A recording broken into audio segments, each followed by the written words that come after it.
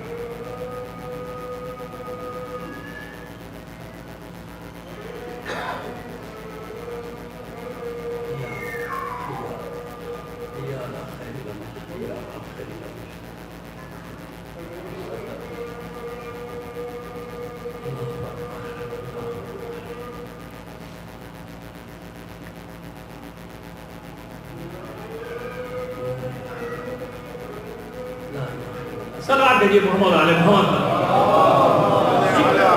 نہیں اسی بحث میں مسائل پر آگے ہوں بلند آواز سے صلوات بھیجیے محمد علیہ محمد. کیسے شخص کی اصالہ ثواب کی مجلس ہے جس نے سینکڑوں بلکہ ممکن ہے کہ ہزاروں کو تربیت. صرف علم نہیں ہوتا, تعلیم اگر تربیت کے بغیر ہو تو آپ جانتے ہیں کیسے کیسے ماشاءاللہ ہمارے سروں پہ بیٹھے نا. تعلیم ہے ان کے پاس, پڑھے لکھے مگر سارا تعلیم استعمال کرتے ہیں آپ کو لوٹنے میں کہ کہاں سے کھانچا مارا جائے, کیسے لوٹا جائے, کیسے ان کا بیڑا غرق کیا جائے, کیسے ملک کا بیڑا غرق کیا جائے. تعلیم ہے, تربیت ہے. تربیت جو ہے وہ بڑا عنصر ہے نا. تربیت ہو تو پھر انسان اپنے قوم کی خدمت کرتا ہے. تربیت ہو پھر انسان اپنے ملک کی فکر کرتا ہے, پھر ملک کا وفادار ہوتا ہے. تربیت نہ ہو کہتا ہے کوئی پرواہ نہیں, اپنے بچے تو باہر ہیں, ہم بھی نکل لیں گے, کچھ نہ کچھ کر آ گیا نا. آپ کو کہتے ہیں قربانی دو, اپنے بچوں کو کہتے ہیں وہاں جا. یہ بھی ہماری مگر ہماری پبلک کی یہ بھی سمجھ میں نہیں آتی کہ تم سے تو قربانیاں مانگ رہے ہیں, اپنے بچوں کو تو لاؤ. ہمارے علماء کا خاصہ ہے کہ خدا کی قسم اگر دوسروں سے قربانی کا کہتے ہیں تو پہلے اپنے بچوں کو میدانوں میں بھیجتے ہیں. بے شک ایسے کتنے علماء بتا سکتا ہوں پورا اشرف اسلم جن کے بچے شہید ہوئے, انہوں نے آنسو بھی نہیں بہایا. دوسروں کے بچے بھی تو مر رہے ہیں, ہمارے بچے. یہ صرف علی کے غلاموں کو اعزاز حاصل ہے کہ اگر ہم راہ پیمائی کے لیے نکلتے ہیں تو ہمارے بیوی بچے ساتھ ہوتے ہیں. یہ نہیں کہ دوسروں کے بیوی بچوں کو بلا لو, اپنے بچوں کو گھر میں بیٹھا لو. ہماری بوڑھی ماں نے اپنی بات نہیں کرا, میں سب کی بات کر رہا ہوں علماء کی, کہ ہماری بوڑھی مائیں ہمارے ساتھ ہوتی ہیں ویل چیئر پہ, تاکہ لوگ دیکھیں کہ نہیں اگر ہمیں بلایا ہے تو اپنے بھی خاندان کے ساتھ آیا, اکیلے نہیں آئے. سمجھ میں آنی بات, یہ دوسروں میں یہ جذبہ نہیں ملے گا. اس لیے تو ہماری قوم ماشاءاللہ نکلتی ہے نا, پوری قوم نکلتی ہے. جب وہ دیکھتے کہ اتنے علماء کفن پہن کے میدان میں آئے ہیں, بھائی کیوں نہیں جائیں گے. اللہ سلامت رکھے آپ سب لوگوں کو. بس عزیز کربلا میں بھی ایک عالم ہے. عالم تو سبھی ہے, ماں تو چھوٹا سا بچہ بھی عالم ہے نا, لیکن ایک وہ عالم ہے جسے حسین نے عالم کہا. جسے حسین نے, وہ کون ہے, پہنچ گئے نا فقیہ کوفہ, حبیب ابن عالم, جس نے کوفے میں سینکڑوں بچوں کی تربیت کی, قرآن پڑھایا, حدیث پڑھایا. کیونکہ کربلا کے واقعہ تو ملتا ہے کہ آنے کے بعد کئیوں کو پکارا تھا, نام لے کے آگے تمہیں نہیں معلوم حسین کون ہے. لیکن دنیا کی لالچ آنکھوں پہ غفلت کا پردہ ڈال چکی تھی. تو حبیب وہ ہے کہ حسین نے جب چند خطوط لکھے ہیں ان میں سے ایک خط حبیب. تو لوگ یہ تو کہتے ہیں چند خطوط, ان کا ذکر نہیں کرتا, میں آپ کو بتاتا ہوں بہت سارے خط. ایک تو اور آج ذکر کرتا ہوں, بصرے پہ ایک خط لکھا تھا یزید ابن ثابت انصاری, اور یہ اپنے دو بیٹوں کے ساتھ عبداللہ اور عبیداللہ کے ساتھ کربلا آئے تھے, کربلا کے شہید ان کو بھی خط لکھا. لیکن جو قاصد وہاں گیا تھا وہ قاصد وہاں قتل کر دیا گیا تھا, مگر یزید ابن ثابت پہنچ گئے. یہ میں نے انصار حسینی میں اپنی کتاب میں لکھا کہ اپنے اشروں میں بھی اس کو تفصیل سے بیان کیا ہے. یہ تمام شہداء کے بارے میں جو جتنے بھی کربلا کے شہداء سب کو میں نے لکھ دیا, کتاب میں محفوظ کر دیا. غیر جناب وہاں خط لکھا اور خط لکھے تھے, ایک خط اور لکھا تھا مگر وہ دیر سے خط پہنچا. مدد کرنے کچھ لوگ آئے تھے مگر واقعی کربلا ہو چکا تھا, واقعی کربلا ہو چکا تھا. اب ایک خط لکھا ہے کوفے, حبیب ابن مغائر. یاد رکھیں کہ کوفے کی ناکہ بندی ہے, کرفیو, نہ کوئی داخل ہو سکتا ہے. کوفے میں داخل ہونے کی کوشش کرتا تھا, گرفتار کیا, ڈیٹین, جیسے آتا ہے ڈیٹین کر دو, چلو تو زندان میں ڈال دو, بعد میں دیکھیں گے کس کا حامی ہے کس کا نہیں, ابھی تو بند کرو. یہ چلتا. اور وہاں سے کوئی باہر نکل نہیں سکتا تھا کہ کہیں حسین کی مدد کے لیے پہنچ نہ جائے. اچھا حبیب کن لوگوں میں, ابھی ان لوگوں میں جنہوں نے سب سے پہلے بیعت کی تھی جناب مسلم کے ہاتھ پر. مسلم کون ہے؟ سفیر حسین، نائب ہے نا امام کا. امام نے نائب بنا کر بھیجا کہ اس کے ہاتھ پر بیعت، میرے ہاتھ پہ بیعت. اور سب جانتے ہیں کہ مسلم کے ہاتھ پہ بیعت، امام کے ہاتھ پہ بیعت. حبیب پہلے بیعت کرنے والے. جب حالات بدل گئے، لوگ پراگندہ ہو گئے، حبیب نے اپنے آپ کو چھپا لیا، کوشش نہ کی. کس طرح سے؟ نہ ان کے ساتھ نہ ان کے ساتھ. یہ شو کیا جان بچانے کے لیے نہیں، صرف اس لیے کہ اگر میں گرفتاری سے بچنا چاہتا ہوں کہ اگر میں گرفتار ہو گیا تو میں حسین کی مدد نہیں کر سکتا. جذبہ نہیں. گرفتار دیکھ رہے ہیں کہ فوراً گرفتار کیا جا رہا ہے سب کو، جو حامی الگ ہے، بغیر جانبدار ہوتے ہیں. کیوں؟ اس لیے کہ بار بار اپنی زوجہ سے کہتے ہیں میں نے بیعت کی اور حسین جب آئیں گے میں نصرت کے لیے جاؤں گا، اس لیے میں اپنے آپ کو ظاہر کرنا نہیں چاہتا. دن گزر رہے لیکن خبر نہیں آ رہی نا، صحیح خبر نہیں آ رہی ابھی تک کہ حسین پہنچے کہ نہیں پہنچے کہ نہیں، یہ خبر نہیں ہے.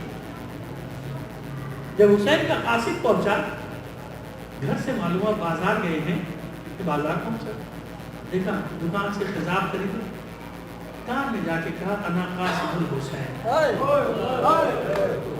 حسین کا قاصد. چونک کر دیکھا، حبیب نے ہاتھ پکڑا، ایک گوشے میں لے گئے. تنہائی کیا پیغام لائے؟ اس نے لباس میں چھپا ہوا خط نکالا کہ مولا نے تیرے نام خط کو پڑھا. بھی حبیب کے چہرے پہ پریشانی کے آثار، پیشانی پہ بل پڑ گیا، شکن نمودار ہو گئی. جب تو بہت گھر میں آتا، اس کو الگ راستے سے بھیجا، خود الگ راستے سے گھر پہنچے، مہمان خانے میں بٹھایا، زوجہ دسترخوان لگائے ہوئے تھی. جب حبیب آتے ہوں گے کھانا کھائیں، دیکھا پریشان ہے. حبیب مولا کا قاصد آیا تھا، ملاقات ہوئی، پہلے گھر آیا تھا. حبیب کہنے لگے ہاں ملاقات ہو گئی، تو تبھی پریشان کیوں ہے؟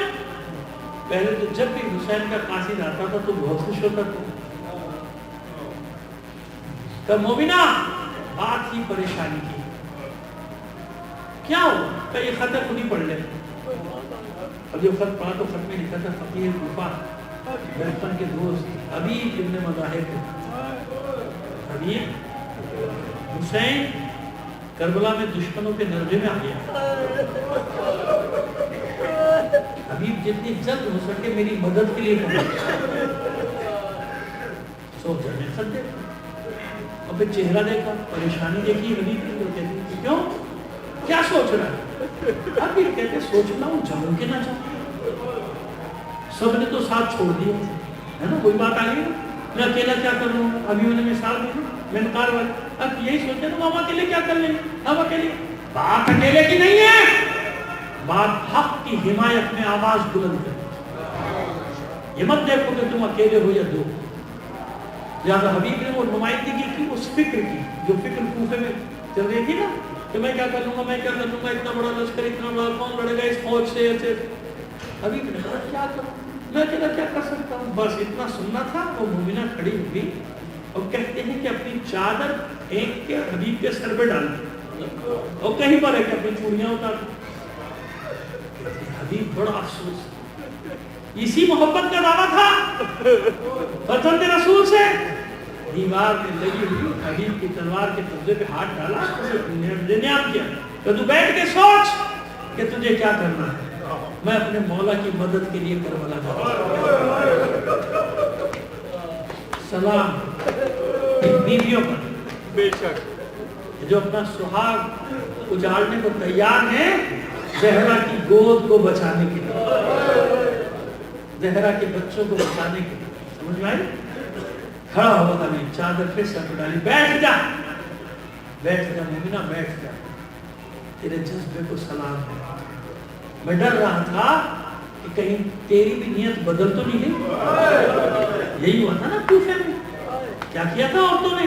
ماں اپنے بیٹے کا ہاتھ پکڑ کے لے گئی، بیویاں اپنے شوہروں کو لے گئی، بہنیں اپنے بھائی کو لے گئی. ادھر ایک بہن انتظار کر رہی ہے کربلا میں کوئی میرے بھائی کی مدد کرنے والا. ایسے ہی ہے نا، میں دیکھ رہا تھا کہ دلی نیت بھی بدل تو نہیں گئی. بس آئے باہر کہا اپنی اہلیہ سے بھلا ہو سکتا ہے حسین بلائے اور میں نہ جاؤں. آج ہی کے دن کا تو انتظار کر رہا تھا. قاسم کو روانہ کیا خلعت دے کے, غلام کو طلب کیا, پابندیاں ہیں باندھے راستے, مکان ایک طے ہوا, تو الگ جا میں الگ جاؤں گا, رات کو فلاں مقام پہ ملیں گے, وہاں سے ساتھ مل کر کربلا جائیں گے. راستہ بنانے میں دیر ہوئی رات کو, ادھر سے جاتا ہے راستہ بند, ادھر سے جا, پھر اپنے آپ کو چھپانا بھی ہے, کوئی پہچان والے کہ حبیب کہیں جا رہا ہے, حبیب مشہور آدمی ہے, اپنے آپ کو چھپا بھی رہا ہے لوگوں سے. آپ 19 شب کے قریب مقررہ مقام پر پہنچے تو کیا دیکھا کہ گھوڑا بیل کا خارے چلے زمین. تو غلام کا عالم یہ ہے کہ گھوڑے کی گردن پہ ہاتھ پھیرتا جاتا ہے, اسے کہتا جاتا ہے پریشان مت ہو, بس تھوڑی دیر اور انتظار کروں گا اپنے مولا کا, اگر میرا آقا حبیب آ گیا تو ٹھیک, ورنہ میں تجھ پہ سوار ہو کے فرزند زہرا کی مدد کے لیے حسین کی مدد کے لیے. حبیب نے آسمان کی طرف دیکھ کر کہا باری رہا یہ آل رسول پہ کیسا وقت آ گیا, غلام آقا پہ سبقت کر رہے ہیں. آگے بڑھ کر گلے سے لگا کے دعا دی اپنے غلام کو فرماتے راستہ بنانے میں دیر لگی, ایسا کیسے ہو سکتا ہے کہ میں حسین کی نصرت لینا چاہوں. ظاہر ہے کہ اس زمانے میں گھوڑے کے ذریعے سے 4-5 گھنٹے کا راستہ رہا ہوگا. ادھر فجر ہوئی, حسین نے فجر کی نماز ادا کی, خیموں کے باہر انصار حسین نے مسند بچھا دی. حسین مسند پر بیٹھے ہیں اور رخ ہے کوفے سے آنے والے راستے کی. باتیں ہو رہی ہیں مگر سب حسین کے چہرے پہ بے چینی کے آثار دیکھ رہے ہیں. انصار سمجھ رہے ہیں کہ کچھ ہے, کسی کا انتظار ہے. حسین تھوڑی ہی دیر میں کوفے سے آنے والے راستے کی طرف گرد و غبار نمودار ہوا. جو ہی حسین کی نگاہ اس گرد و غبار پہ پڑی, بلند آواز سے تکبیر بلند کیا, اللہ اکبر, اور چہرے پہ تبسم بھی آ گیا, مسکراہٹ آ گیا. انصار حسینی سمجھ گئے کہ کوئی ہمارا دوست آیا ہے. سب نے جواباً تکبیر بلند کی, گرد و غبار چھٹا, سوار نمودار ہوئے. حسین نے اپنے انصار سے کہا جاؤ میرے بچپن کا دوست حبیب آ, عباس جاؤ, علی اکبر جاؤ, استقبال کرو, حبیب آ, فقیہ کوفہ آ رہا ہے, فقیہ آ رہا ہے, جاؤ استقبال کرو. ادھر سے یہ جلوس دوڑا, حبیب کا نام سن کر حبیب نے سب کو اپنی طرف آتے دیکھا. تمہارے بنی ہاشم تو سب سے نمایاں, پہچانتے ہیں نا حبیب سب کو, اہل بیت کے افراد کو, تمام مردوں کو پہچانتے ہیں.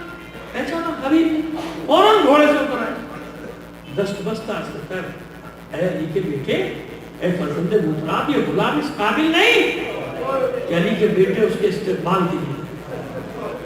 عباس نے گلے سے لگا کے کہا نہیں حبیب, میرے مولا نے تیرے استقبال کے لیے, تیرا مقام میرا مولا حسین جانتا ہے. علی اکبر آگے معانقت انصار حسینی اپنے حلقے میں لے کر حبیب کو آگے پہنچے. جو ہی مگا کے نزدیک ہوا, مسجد سے نزدیک ہوا, سانو زمین پر زانوں کے بل چلتا ہوا آیا اور حسین کے قدموں میں اپنا سر رکھ دیا. حسین کے قدموں میں سر رکھنے کے بعد کہتا ہے مولا مجھے آنے میں دیر تو نہیں ہو. حبیب نے کچھ نہیں پوچھا کہ وہاں لشکر کتنا بڑا ہے آپ کے ساتھ, حبیب کو سے کیا سر ہوگا, حبیب کو ان باتوں سے ہوگا. حبیب تو بس یہ جانتا ہے کہ کہیں مجھے دیر تو نہیں ہو گئی. مولا راستہ بنانے میں دیر لگی, میں وقت پہ آ گیا. حسین نے اٹھایا سر, سینے سے لگا کہ حبیب بالکل وقت پہ آیا, تیرا آنا مبارک, تیرا آنا مبارک. باری باری تمام انصار حسینی گلے مل رہے, مصافحہ ہو رہا ہے, معانقہ ہو رہا ہے. اتنے میں فضا پہنچ گئی. فضا نے آگے سلام کیا حبیب کو, سلام کرنے کے بعد فرماتی ہے حبیب مبارک ہو. حبیب حیران ہو کر کہتے ہیں کہ میرے لیے فخر کا مقام ہے, خوشی کا مقام ہے کہ میں حسین کی خدمت میں آیا ہوں, لیکن آپ کا لہجہ کچھ اور کہہ رہا ہے, آپ کا لہجہ کچھ اور بتا رہا ہے, کیا مسئلہ ہے. ثانیہ جناب فضا فرماتی ہے کہ کیوں نہ تجھے مبارکباد دوں, میری شہزادی ثانیہ زہرا نے تجھے سلام دیا. حبیب میری شہزادی نے مجھے بھیجا کہ جاؤ میرا بھائی حبیب ہے, جاؤ میرے بھائی حبیب سے میرا سلام کہو, اور میری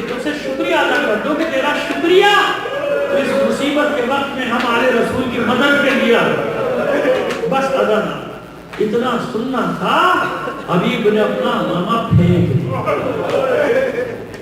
گریبان چاک کر ڈالا، خاک اٹھا کے سر پہ ڈالتا ہے، منہ پیٹنا سینہ باری لہا، یہ کیسا وقت آ گیا آل رسول پر کے شہزادیاں غلاموں کو سلام ملوانے۔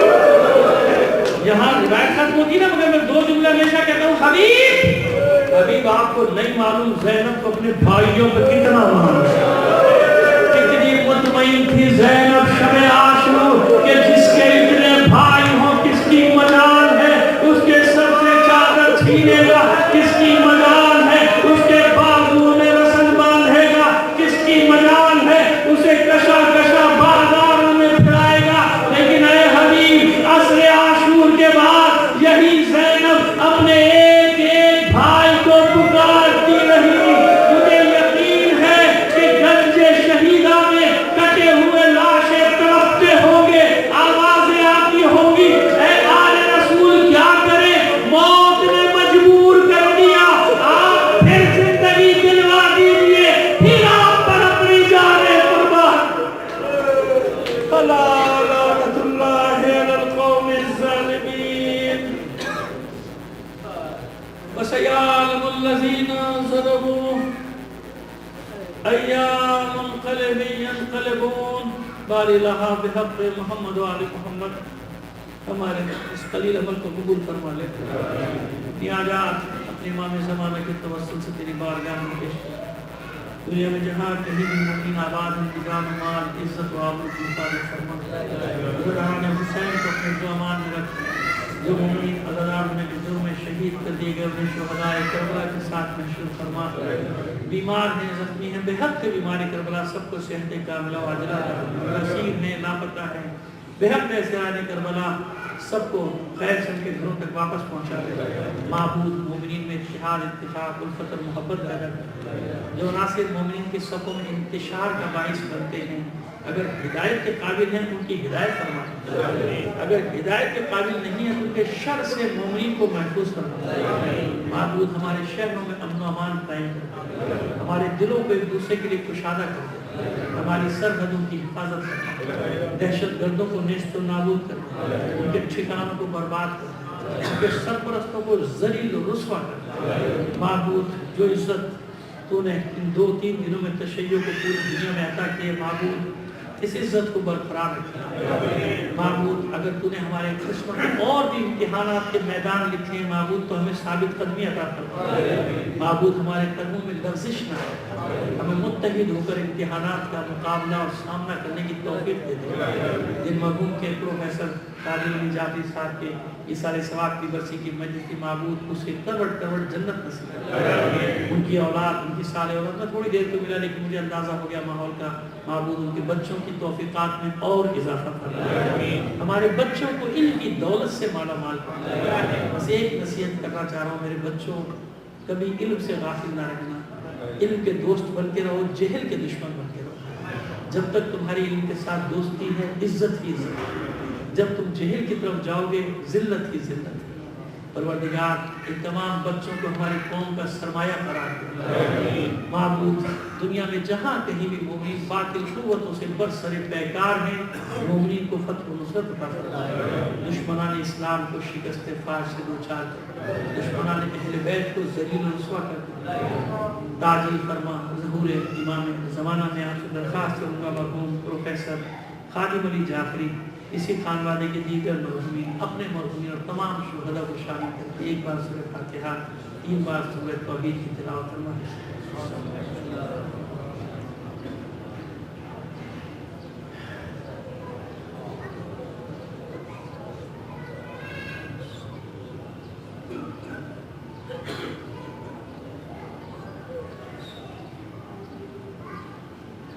اللهم اغفر للمؤمنين والمؤمنات والمسلمين والمسلمات الاحياء منهم والاموات بينهم وبينهم بالخيرات انك مجيب الدعوات انك على كل شيء